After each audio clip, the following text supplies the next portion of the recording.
love-hate pass catchers. Whoa. Brandon Aiyuk. 6 a.m. Eastern? When do you tape that thing? The day before. Okay. It's all done for Oh, TV. good God. Yeah, like, that's, all right, yeah, Brandon Aiyuk. Good. Let's talk about Brandon Aiyuk. So fast. Yeah, he's very fast. Brandon Aiyuk is my wide receiver 7 as we see him just absolutely balling out here. I do love the fact that our show has NFL footage.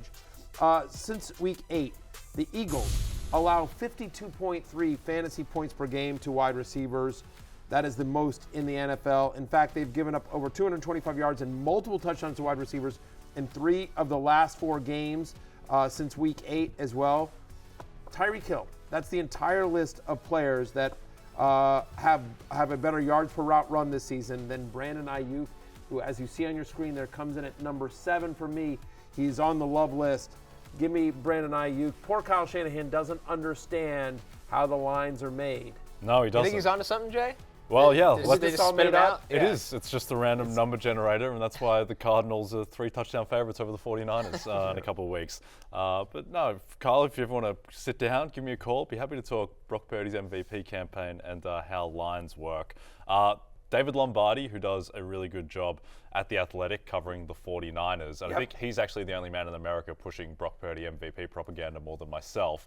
But he had a really good article there about this matchup and how the Eagles, the one place they struggle more than any other is passes to the middle of the field. You know who loves to run over the middle of the field is Brandon Aiyuk. You know who's really good at throwing over the middle of the field with these timing routes? Brock Purdy. So if ever there was a week for Brandon Aiyuk, it is this one. The only thing is going to be a little bit of rain in Philadelphia, and Brock did not look great in the rain against Cleveland, but it's not going to be too heavy, and I think ultimately he'll be a monster this week, Aiyuk.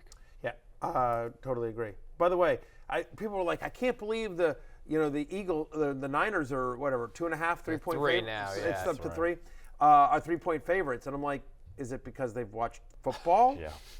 I mean, like seriously, like the Eagles. I know the Eagles are 10-1, but they're an MVS pass, a Gabe Davis correct route, and Dallas converting from first and 5 on the 6. Or just honestly, Luke Schoonmaker's touchdown being called correctly because he was on the ball. You know, the ball. Yep. Anyway. We don't Dak have to go through that stepping whole out of thing. bounds, yeah. Right, Dak I mean, stepping out. They could easily be 8-4 or whatever it is, right? You know, yeah, they 7-4. could have a couple more losses. I mean, they're still an excellent team. This isn't the Vikings of last year. No, The Eagles they're are a very top good 5 team in the league, They're a very no good question. team, but they're not the best team. The That's Niners are the best team, I think, and that's what the market thinks. And the Niners, the one time they've been fully healthy and played a good team this year, they beat Dallas 42-10. And the Eagles did not beat Dallas 42-10. And I think ultimately this is where it runs out for Philly. And look, they're still probably going to get the 1 seed. They're still in great position to win the Super Bowl. But off extended rest, I think the Niners at full strength, having thought about this game since last year, since the NFC title game where they didn't get a fair crack at Philly because Brock Purdy did his elbow, I think this is going to be a big day for the Niners. Yep. Completely agree. Our next one here, Jaylen Waddle, another wide receiver that comes in Barry's top 10 rankings this week, Jay. And with Waddle, I mean, he's somebody that we kind of overlooked the first couple months of the season. Even the Dolphins did. He just wasn't getting those consistent big performances, but feels like he's turned it on lately, and he's got a great matchup against the Commanders. Yeah, I think the thing is that he just wasn't healthy in the first month of the season, and then it wasn't until the New England game in 7 games into the season for him where he topped 86 yards. He went 8 for 114, caught every pass that he was thrown against the Jets, and now Matthew against your Commanders. I mean, they've just got nothing. They've got nothing left on defense, losing Sweat, losing Chase Young. The secondary was already a weakness, and I mean, it just felt like target practice for Dak Prescott on Thanksgiving. No team in the NFL has allowed more touchdowns to opposing wide receivers than my Washington Commanders. Hail victory. Hail defeat. And right, exactly, right? Wide receivers that have seen at least 7 targets against Washington are averaging over 22 fantasy points per game. And so Jaylen Waddle, who has a 24% target share over the last month, he's averaging 8.5 targets per game, should be in for a huge game here. I have him as a top 10 play this week. Obviously, Tyreek is going to have a monster game as well.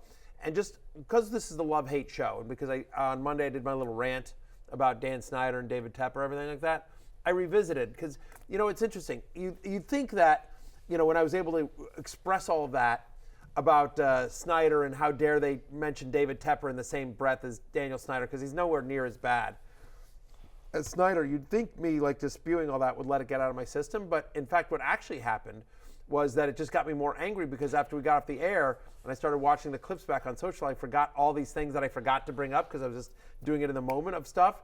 And so my love-hate open this week is all the stuff that I forgot. Oh, it's the gift that keeps on giving. It really is. I mean, there's all the, there's some of the greatest hits. The investigated by the DEA, the Sean Taylor mannequin, right? Man, exactly. The having testified before Congress, the $1.6 million, paid off to a team employee, to settle a sexual harassment claim. The other sexual harassment. Anyway, just all that stuff. The naked cheerleaders, that they so creepy. But then there were some ones that I'd forgotten. There were did you know that Daniel Snyder and the Washington professional football team sued their season ticket holders? There was a 72-year-old grandmother who had been a season ticket holder for almost 50 years. But during she ran a real estate business, and during the pandemic, she really struggled with finances. She had 2 suites, and so she was just like, I can't pay my season tickets. Can I give them up? And they were like, no, you signed a 10-year lease, and they, you signed a 10-year contract to have these season tickets, and they sued her for $64,000. Yeah. Again, Daniel Snyder's worth, many billions of dollars, but they sued a 72-year-old woman, a 72-year-old grandmother, for $64,000. Did you know they once sold used airline peanuts, used peanuts from a defunct airline, and it was 9 to 12 months after the expiration date of these peanuts, and it literally said whatever, Freedom Air or what? That's not the name of the company, but whatever the name of the old airline, it was some regional airline that had gone out of business, and they said they would, guy would be like, I'll take a bag of nuts, and it's whatever, $7, and they hand him, and it says whatever, Freedom Air on the bag of peanuts. And they thought this would just be looked over. Or nobody cares. My favorite thing. thing. It does because it's so much that you forget all of it. Yeah. My favorite thing is the DEA, which is just that's reserved for Walter White. Right. From Breaking Bad, which is a show I know we've all watched. Yes. That's just fantastic. That is correct. So you don't have to worry about that here. No, thank gosh. All right. Steven's telling us to move on. I guess we'll get back to. Steven's a fan of. Yes, Steven is, of course, a fan of America's team, the Jaguars. We'll get back to Eagles-Niners here. Devontae Smith also makes the love list, so 2 wide receivers in this game on the love list. Devontae Smith comes in as wide receiver 15 this week, Matthew, and you said it, as soon as Dallas Goedert got hurt. That sucks for Goedert. It sucks for the Eagles, but if you have Devontae Smith, this might revitalize him in fantasy, and it has. 2 games without Goddard this year. He's averaging over 19 fantasy points per game. He's averaging 102 receiving yards a game. He's got a 32% target share. Almost 33. It's 32.7% target share. So in a game in which we expect them to be able to move the ball against San Francisco, because teams facing the Niners this year averaging over 22 wide receiver targets per game. That's 3rd most in the NFL. You have to throw against San Francisco. And I think, obviously, because we've talked about this, we like Brock Purdy in this game. We like the Niners offense going against a struggling Eagles defense. We expect a lot of points to be scored. So, yeah, you're obviously already starting A.J. Brown, but it should be another big game for Devontae Smith on the other side of the ball, opposite San Francisco. Yep. And without Dallas Goedert, this is the team that I think has the greatest concentration of usage to 3 players, where it's just it's just AJ Brown, Devontae Smith, and DeAndre Swift. There's no one else. It's just everything goes through them and will continue to. And this is a game where I think that they're going to need to be throwing, to your point. So it should be a big game for Devontae Smith, even if they don't win. Our final pass catcher, and of course also from this game, George Kittle, Jay, as we often have said on this show, especially from Matthew's mouth. Start your tight ends against the Eagles. George Kittle comes in as tight end 2. Yep. Start them doubly so this week because Zach Cunningham, he looks like he is going to miss. The Eagles is quietly banged up on defense. Fletcher Cox also did not practice yesterday, and already they weren't very good against tight ends. So I suspect that Kittle is very well positioned to have a good game. And just anecdotally as well, it feels like Kittle, they kind of use him more in the bigger games. It's like what Andy Reid is doing with Travis Kelce, where he's scaling back his usage, and then all of a sudden against Philly on Monday Night Football, he ramps up to 91% of the snaps. I wouldn't be surprised if we see the same thing from Kittle, where he's a guy they want to manage throughout the year, but you really let him loose in this game. And it's exactly what you just talked about with Bradon Aiyuk, Jay, a few minutes ago. Again, the middle of the field against Philadelphia, and start your tight ends against Philadelphia as well. Eagles have allowed a touchdown to a tight end in 3 of the past 4 games.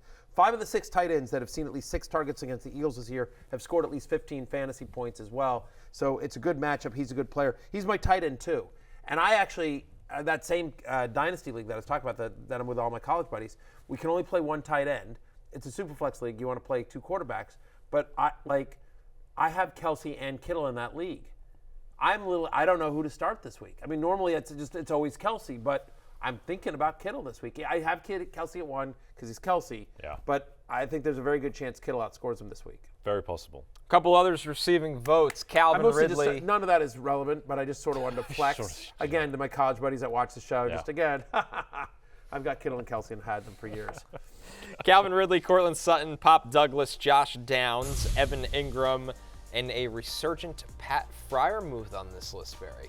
Last 4 weeks, Arizona's a bottom 10 defense in terms of most fantasy points per game allowed to tight ends. And so Freiermuth, who had a 34% target share last week, is a top 10 play for me as well. Look, we know how bad the Bengals are against tight ends. Freiermuth just destroyed them last week, right? So Evan Ingram makes the others receiving votes here as well. Bengals allow the second most fantasy points per game to tight ends. Josh Downs, in his first game out of the bye last week, had a 32% target share. We've talked about Pop Douglas. Chargers have allowed the third most fantasy points to wide receivers this season. Hopefully he gets out of the concussion protocol. Obviously, if he's not, you wouldn't love. But if he is active for this game, I like him against the Bolts. Cortland Sutton, look, Houston has allowed 4 touchdowns to wide receivers in their past 3 games. Sutton has 6 straight games with an end zone target. Russ seems to always look for him when he gets close, which makes sense because if you get it within like a 5-mile radius of Cortland Sutton, he comes down with it. Like, he's made a couple of the most amazing catches this season. And finally, Calvin Ridley in that Monday night game against the Bengals. 4 straight games with at least 1 end zone target. He's had 5 in the past 2 weeks. Since week 6, Bengals allow the 4th most yards per game to opposing wide receivers. I think Trevor Lawrence has a big game in this one, and Calvin Ridley and Christian Kirk are a big part of that, along with Evan Ingram. Yep. Josh Downs to me is interesting on that list just because of how bad the Titans' pass defense is, second worst in the NFL in terms of efficiency. And with Jonathan Taylor out, like, they can't just run Zach Moss 40 times. They're going to have to throw a little bit, and it's going to be just Downs and Pittman. Speaking of those Titans, DeAndre Hopkins leads the hate list for pass catchers. Will Levis makes his first start. Everybody's excited. It looks great, especially for Hop.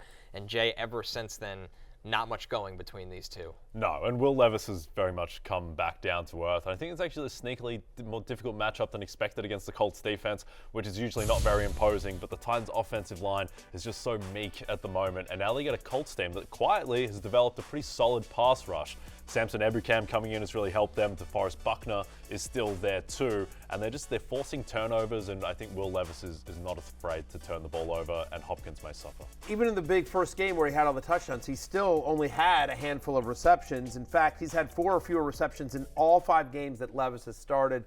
So I'm with you. He hasn't. That first game where he had the monster game, that's the only game that he's gone over 60 receiving yards with Levis under center as well. I'm with you that the Colts are underrated here. He's my wide receiver 28, so just merely a touchdown-dependent wide receiver 3 this week. Matthew, on yesterday's show, you talked about how it might be time to close it out on Puka Nacua. He makes the hate list and comes in as wide receiver 30 against the Browns. Since week 6, he's had 1 game, literally 1 game with more than 5 receptions, under 50 receiving yards in 3 of the past 4 for Nacua, and now you're facing the Browns defense. So no thank you on Puka Nacua. He comes in at wide receiver 30. I want to see it again before I trust him back in my lineup. And then our last one, Drake London. Jay, we talked about the, at best, shakiness of Desmond Ridder. That has deeply affected Drake London all season. He just makes it into Matthew's top 40 wide receivers. Yeah, not ideal. Terrible matchup against the Jets and their 2 elite cornerbacks. And also the Jets, we talked about this yesterday, they're struggling a little bit more against the run. If Arthur Smith ever needs an excuse to run the ball more and more, he will take it. All right. Hey, it's Matthew Berry from NBCSports.com and RotoWorld.com, and I want to thank you so much for watching whatever it is you just watched, or if nothing else, being too lazy to click out of the autoplay after this video started, after whatever it is you actually wanted to watch finished. But now that you're here, I'd like to take a moment here to ask you respectfully now, okay? I'm asking you respectfully to subscribe to the NFL on NBC YouTube channel. You'll get the latest RotoWorld fantasy news headlines, all sorts of great shows, including my own Fantasy Football Happy Hour. So go subscribe now. Again, I'm asking respectfully.